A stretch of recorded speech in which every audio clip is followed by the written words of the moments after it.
So hey everybody, welcome back to Rob Laquan Auto and Sport. Uh, it's been a while since I've put any videos up, and I appreciate it. I've been quarantining like all of you for the last several weeks. I'm in the New York area, and it's been kind of hot, as we all know. So I kind of refrained from doing any videos for a while, but right now I wanted to make this video to get some stuff off my chest about the whole coronavirus affair. And just share some candid thoughts with you all. More, and a lot of the stuff I'm going to say is things that you're thinking as well and feeling as well. And I really wanted to put this down for my own sake because these thoughts have been swirling around in my head for several weeks, and I'm kind of putting them together tonight in this video. And I want this video to kind of lead the way for getting back into putting content about cars and garage and auto enthusiasm, because I believe that it's important for all of our collective mental and physical health to kind of, still recognize the things that give us happiness in life, and to the extent that we can, kind of get some stress relief from talking about the things that make us happy and looking forward to brighter days ahead. So I wanted to make this video, and I'm going to jump right into it. This is going to be a major tribute from me to the medical professional community. I have been bowled over by a tremendous sense of awe, astonishment. I'm at a loss for words, and I really mean that. My brain keeps getting speaker's block, if you will, create a term there. I just don't know how to put into words the magnitude, the incredible level of respect, awe, and admiration that I have developed beyond the already high level of admiration that I already had for medical professionals, especially doctors and nurses, before this crisis. But now I'm just absolutely double down and convinced that they are the pillars of society. And we're all seeing firsthand right now how these folks, on a daily basis in our regular lives and now at times of serious world health crisis, they are the only ones that have our back.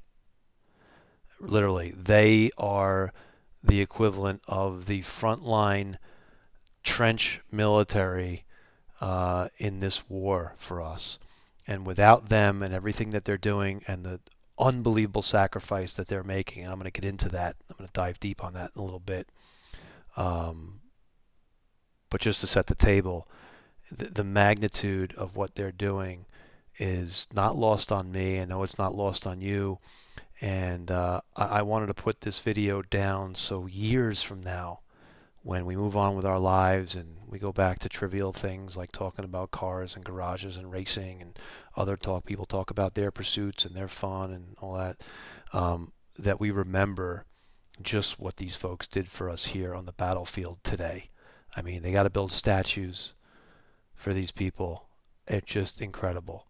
So let's talk about what they're doing.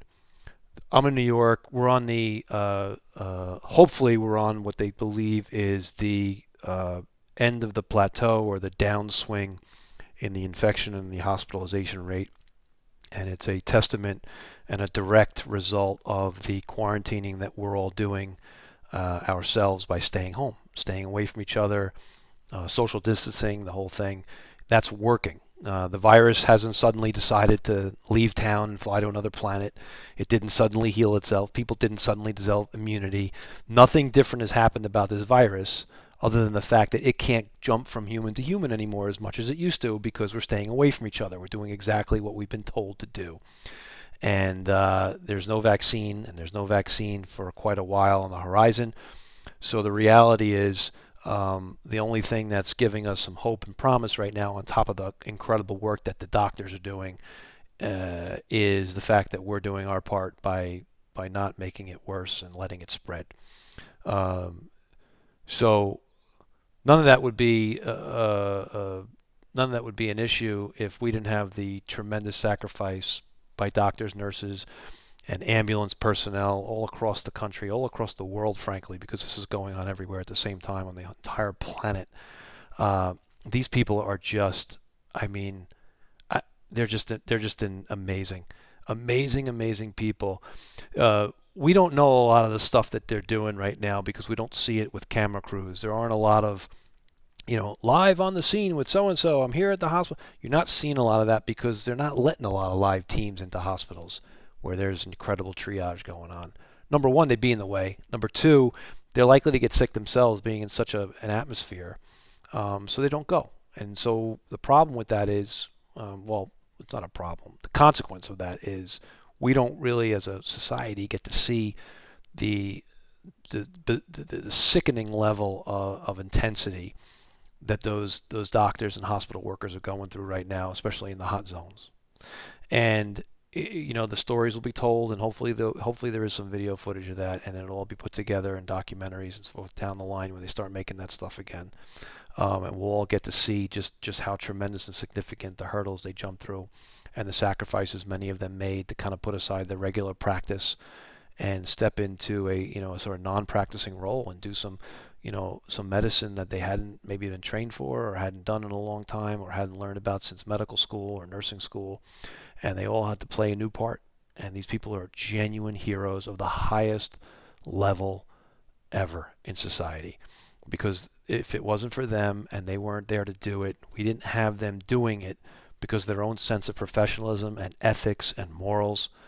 They stepped in and they did this immense creative, all hands on deck, battle stations type of job to save every patient they could, to save our grandfathers, our grandmothers, our aunts, our uncles, our brothers and our sisters. It's just tremendous. It's been 24/7 for them. They've had no rest. That's something that sticks out to me a lot. Is that this wasn't a quick affair where it's a big disaster and it's like a hurricane comes through or a tornado or Pearl Harbor at 9/11. I'm not lessening the severity and the magnitude of those types of events. Definitely not doing that, because those are all very significant, especially 9/11 to me personally. But when I look at the COVID crisis, I realize that these folks get no break. The cases keep coming into the hospital day after day after day after week after week after week, and it's going to keep going for a long time. And so this is just a crisis that doesn't end for them. We get to quarantine, we stay home, and if we stay safe and we don't get sick, we can kind of eat in our living rooms and watch TV and go to sleep and get up, and the kids will go on the laptops and the things, and life will be somewhat normal because you're safe in your own home. But the doctors and the nurses and the EMTs, they're out there every night. They're in the emergency rooms. They're in the hallway of the hospital corridors.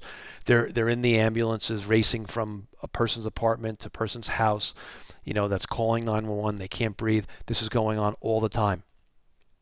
We don't have to deal with it, but they do. And we need to recognize that in the deepest level. When the time comes, we're going to have to do more than just clap for them once a night. We're going to have to do a lot more than that, because they deserve so much more. We wouldn't be here if we didn't have them doing what they're doing in the most amazing way. But what worries me is the stress that they're going through. They're professionals. They're hardened. It takes a special kind of person to do that job anyway, even on a normal Tuesday in the middle of 2015. It doesn't matter. These people are already, solid, hardened pros.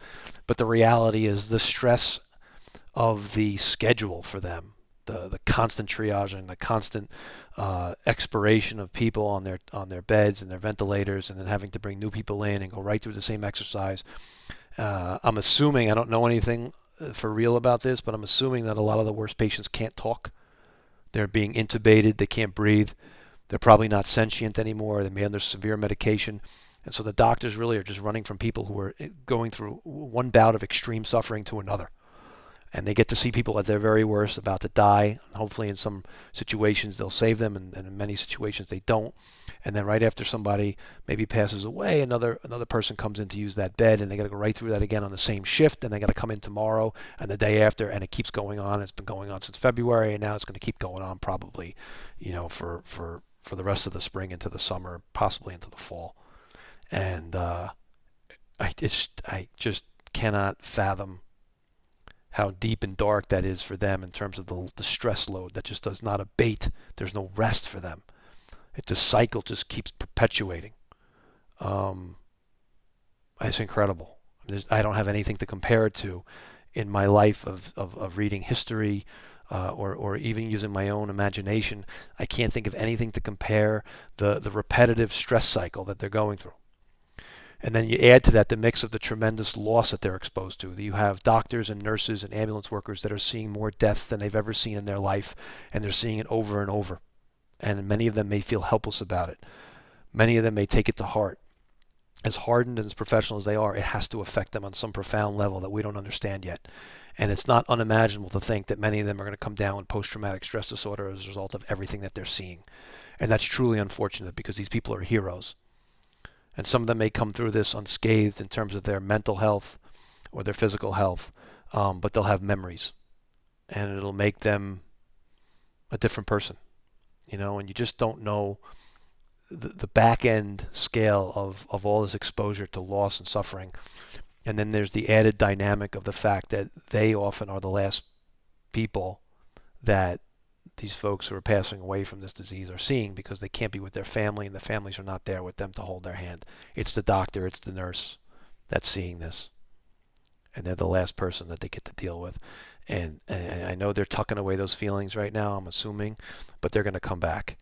And it's insidious to think that these doctors, nurses, and medical professionals that we've asked so much from in these past few months and for the months ahead are going to wind up having their own second wave of sleepless nights and stress and maybe some disorders as a result of this. And it's truly unfortunate. So here's where I'm going with this. Here's my point. One, we recognize this Herculean feat that is just mind-boggling. It's a level of human performance that puts to shame any other human performance I've ever seen in my entire life. I mean, it is the biggest step up of all step ups that I think I've ever witnessed, that we'll ever witness, what they're doing right now on the front lines for us. And I think there's two things that we can do for them. One is we can continue to quarantine or be as socially distant and sensible as possible until a vaccine or a cure or a real treatment is available at large. And if we don't have that, we have to be very, very careful about how quickly we run to be around each other again, because we're going to slip right back into a high infection rate again, which is going to cause all of those doctors and nurses and ambulance drivers to have to rush once again into the fire on our behalf, because they're the only ones that are around to do it, and they're exhausted and they need a break. Period. They need a break.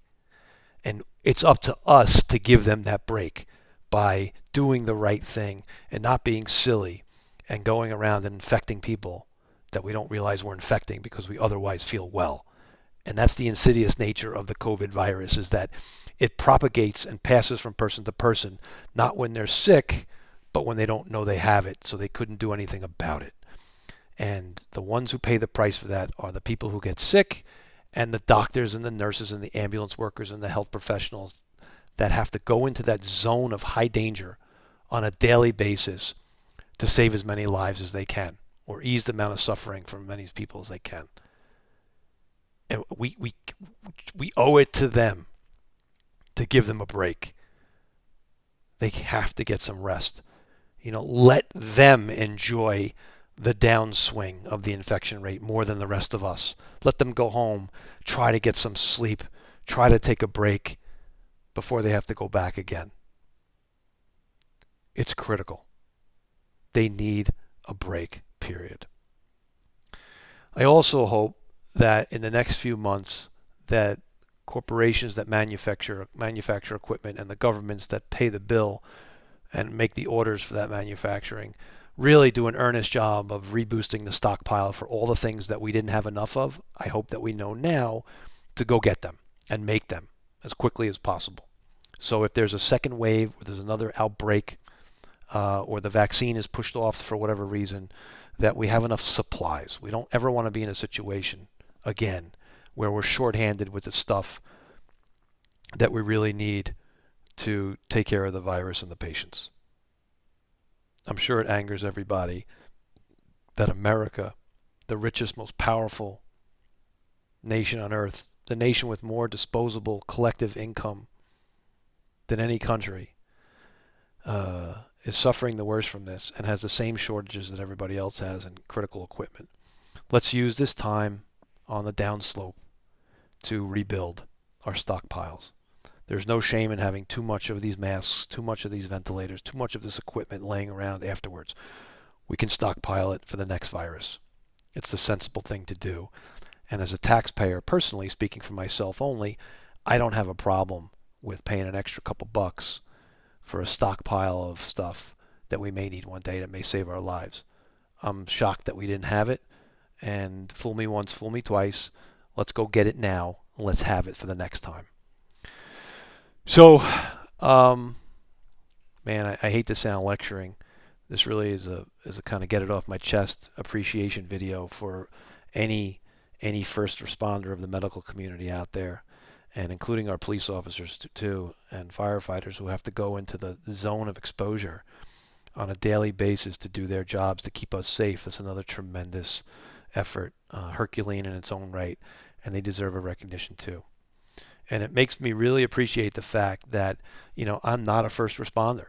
And when I say appreciate that, I mean recognize that, if you ever develop a sense of self-importance in your life about the things that you do, now is a time to take stock on who really does what, Or ask yourself, are you the person that when there's a virus out there that's infecting everybody, are you the person that's home quarantining, or are you the person that has to put on a uniform, put on a lab coat, put on PPE, and go regularly into the zone of danger to protect people, to save people, and to protect society from these dangers? Most of us aren't. I'm not, And it really gives you a tremendous level of appreciation for the work that these public servants do, and these medical professionals do on our behalf. Our society just would not function on any level, shape, or form if we didn't have the wonderful, dedicated work that doctors, nurses, ambulance drivers, police officers, firefighters, all these folks do on the front lines for us. The society would not function. As cool as all our heroes and our idols, whether in sports or whether in tech, whatever it may be, I'm a car racing guy. I'm an auto enthusiast guy, so I have my folks of folklore that I idolize, and stuff like that. But this is a wake-up call and a perspective check that the true top echelon of human society, are our doctors and nurses and the people that take care of us when we're sick or when there's disease spreading or things like that. So, and then quickly under that, the firefighters, the soldiers, the police officers. If we don't have protection, whether it's from foe or whether it's from medical foe or disease, then we can't do all these other things like entertainment, the things we like to do, and the people we like to idolize and emulate. None of that would happen, or we wouldn't be able to do that if we didn't first have the protections of having doctors, nurses, firefighters, police officers, soldiers, and so forth. So this is another one of those gut checks, like after 9/11, where we come out of this and hopefully everybody has a new perspective that the real heroes of the world are mixed in amongst us, and they're the people at your last barbecue. Some of them are in your family, and they're the ones who deserve the round of applause. So keeping it all in perspective, I wanted to get this down, get my thoughts out, because I know we're going to look back on these things 10, 15 years from now and remember this time. And I hope that the world is a better place and we treat each other better because of the lessons that we learned in all this. So anyway, as a final note, I'm going to start putting up more content because I believe in the efforts to keep ourselves sane and relieve our own stresses as we quarantine and do our part. We start dreaming about the things we used to love. And I think there's no shame in that. And so, I'll talk a little about some garage stuff, some of the car thoughts I've had. I've been driving the car, I've been working on the garage. I feel very fortunate to do so. I don't know what the economic future is going to hold for me, my family, my extended family, my neighbors, my town, my state, my fellow Americans. I don't. We none of us know how deep and dark this recession is going to go, and I'm hoping that through hard work and some miracles, that it's not as bad as some projections are. But I know even if we don't get to do or buy the things that we used to do, or we have to put things on pause or hold, on the disposable income front for a long time, we can still dream, right? We can still watch videos of others. We can still talk about things that used to matter to us a lot, and maybe they'll give us some kind of, beacon in the night to kind of guide us through this. So, for those of you out there who like auto and sport and garage and high performance stuff, there's a lot of content on YouTube. Everybody's filming stuff. It's fantastic. And we'll just keep putting stuff up and talking about things, and it'll be a great distraction for all of us. So, again, in perspective, just getting back to some of the trivial stuff that fuels our passion in life. Anyway, thanks for listening. I'm signing off. Thanks for joining this conversation. I know it's probably get you some thoughts. You'll have some comments, and feel free to share them. Again, this was a positive video tonight. I didn't call anybody out. That's not what this is about. It's about really paying homage to our incredible pillars of society, these medical professionals and first responders. And click like if you liked it, and don't click it if you didn't like it. And if you want to subscribe to my channel, go ahead. It's a new channel. There's not much there, but more is coming.